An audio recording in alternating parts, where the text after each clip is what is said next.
How Japan could sink China's navy in a war. A new anti-ship missile promises to give a tremendous boost to the Japan's self-defense forces' ability to deter naval aggression.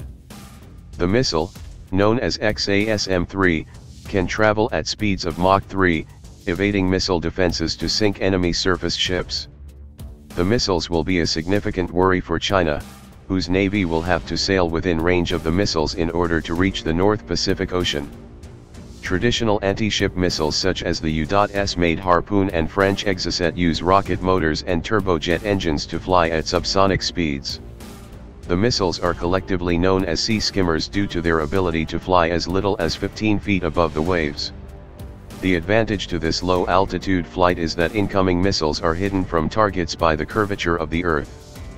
The lower a missile flies, the shorter the detection range.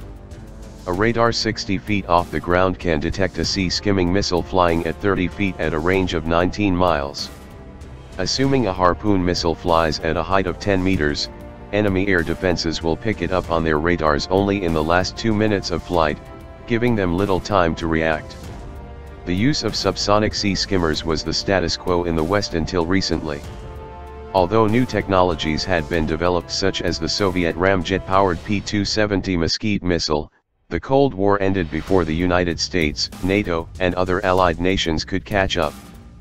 The lack of an enemy fleet during the 1990s further stalled missile development, and the emphasis on land warfare starting in 2001 meant that older missiles such as Harpoon soldiered on without a replacement in sight. One country, however, maintained its emphasis on naval warfare.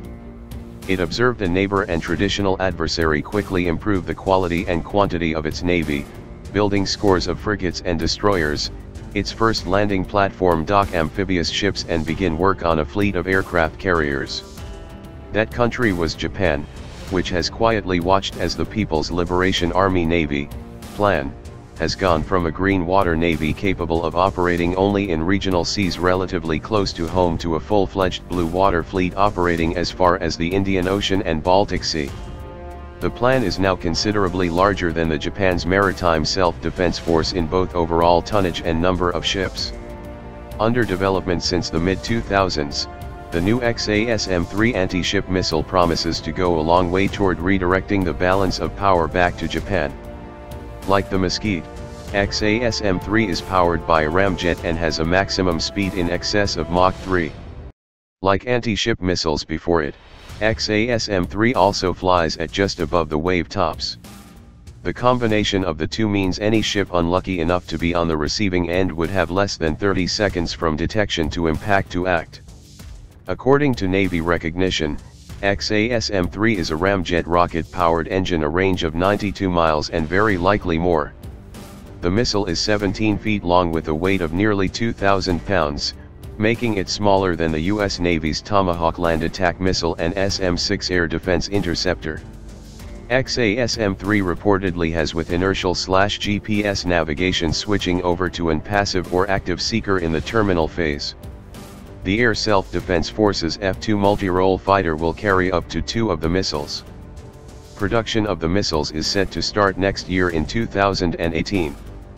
At the same time, the Maritime Self-Defense Forces are reportedly gaining a new missile, the XSSM. The new missile will outfit Japanese warships and the missile appears to be a good fit for the Mark 41 vertical launch system. This will allow Japanese destroyers, which previously carried 2 to 8 anti-ship missiles externally in box launchers, to carry XSSM missiles in the Mark 41s instead. This will translate into greatly improved anti-ship firepower, as even older Takanami-class destroyers have 32 Mark 41s and the Congo Aegis destroyers have 90 silos. A third basing mode for the XASM/XSSM appears likely. Like many countries, Japan still maintains land-based anti-ship missiles, a one-time seeming anachronism that now appears more relevant than ever. China now regularly sends surface task forces through Japan's Ryukyu Islands chain, stretching from the southern Japanese island of Kyushu to Taiwan. This is not necessarily an inflammatory gesture. China's northern and eastern theater navies must transit the Ryukyus to head to the open Pacific Ocean, or take the long way around Taiwan instead.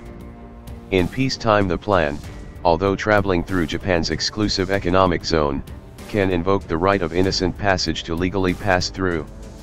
The geographic distribution of the Ryukyu Islands, coupled with a land-based anti-ship missile with a 92-mile range, will spell serious trouble for the plan if it tried to force its way through in wartime. Truck-mounted anti-ship missile batteries on most of the inhabited islands from the southernmost island of Yonaguni, farther north to Ishigakijima, Miyakojima, Okinawa, Takonashima and finally Amamishima would form a continuous, overlapping barrier of anti-ship missiles impossible to escape. Land-based missiles would also serve to shape the battle.